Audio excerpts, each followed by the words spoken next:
What's up, y'all? Welcome back. Mandy with My Hectic Life Pets, where we talk about all things pet and pet related. And today I am very excited as I'm going to be cleaning out my Pacman frog tanks and setting them back up as bioactive tanks. Now, the thing I love so much about bioactive tanks is it's about as close to building a self-sustaining ecosystem as you can get in a vivarium. The thing that makes bioactive tanks bioactive is what you put in them. A lot of bioactive tanks will contain things like plants and stuff, but you can actually have plants in there without it being a bioactive tank. What really helps to make it bioactive is the microflora and fauna that are added into the tank, as well as adding things like springtails and isopods that help to keep the tank clean.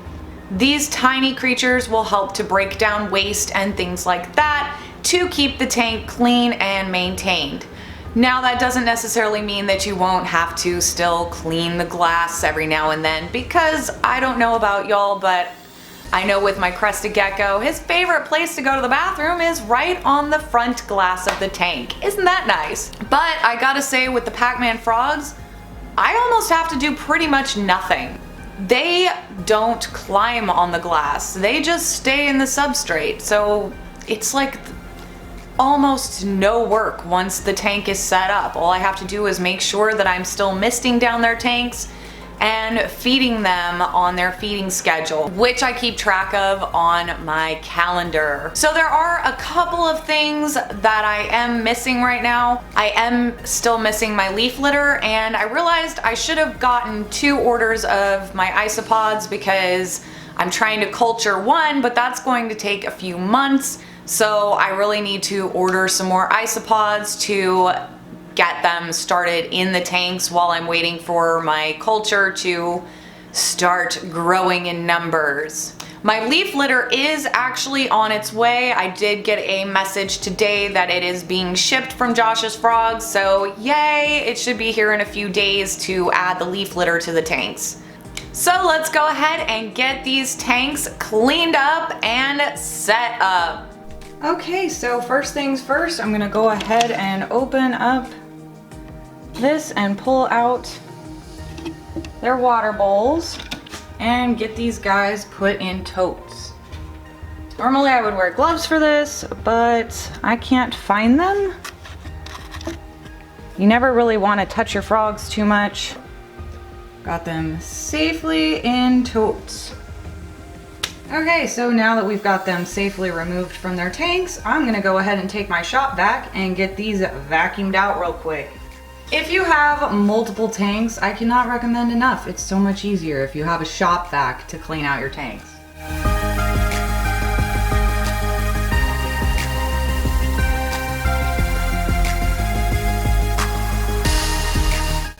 That took about 1 minute to do both tanks, and I'm telling you, if you don't have a shop vac and you have more than 1 tank that you have to clean out on a regular basis, please do yourself a favor, get a shop vac. It's so much faster to clean out the tanks. And if you're like me and you tend to spill dirt all over the floor all the time every time you clean your tanks out, it'll help with that mess too. Just make sure that you get an appropriately sized shop vac so that you're not emptying it every 5 minutes when you're cleaning your tanks. Also, I would make sure that it's a wet dry vac. So now I'm gonna go ahead and spray down the tanks with vinegar and water and wipe down any messes on the glass.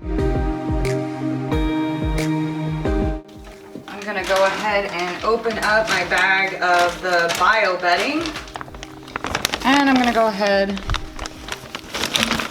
and pour some of that into the tank. We want a couple of inches of substrate in here, so we gotta make sure it's good and full enough. Okay, I need a little bit more in there. Okay, now that we've got a couple of inches of substrate in there, I've got to really wet this down. You want the bedding to be pretty moist, but not like soaked. Okay, so this is pretty moist. Want it to get a little bit more moist, so I'm gonna go ahead and mist it some. Then add in the hide, but kind of back here. Prop it up a little. And then we're gonna go ahead and add some of my pothos plants. I got some nice golden pothos, which I think I'll stick some right back here.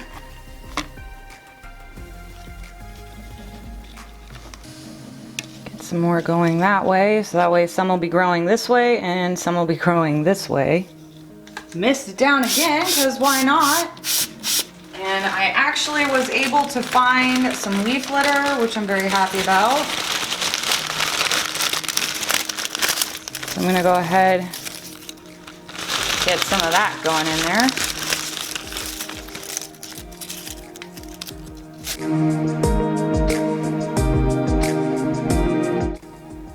Now I'm gonna go ahead and add some of my springtails. And try not to get any of the charcoal in there. And then I'm gonna put my water bowl back up in here. Fill that guy back up. And of course, when you're doing all of this, when you're misting down the tanks and when you're prepping your substrate or filling their water, you wanna make sure that you are using dechlorinated water. Want that substrate nice and moist. Plus, I have noticed that I've been having some issues with humidity here, which is really weird because it's Texas and it should be higher humidity. But I think because it's winter and I'm running my heater like crazy, that might be possibly the cause of it. So now that we got this tank all done, I'm gonna go ahead and do the same thing to the other tank. So now that we've got these two tanks set up, I think they're looking pretty good, if I do say so myself. They look far more natural. I think my frogs are gonna be really, really happy once I get them back into their tanks.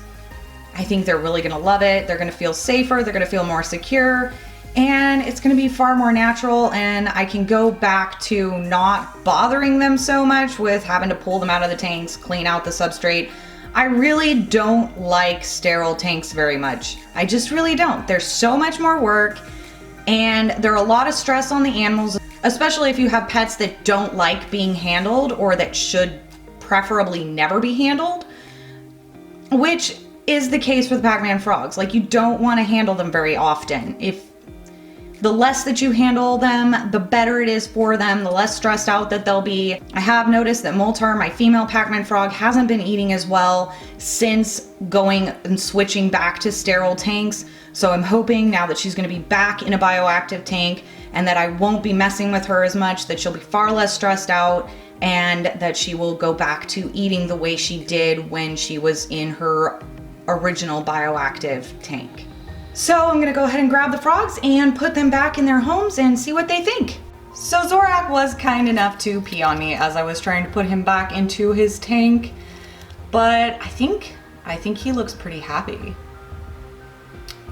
I think he looks pretty happy in his nice new little habitat. He's out, he's climbing around.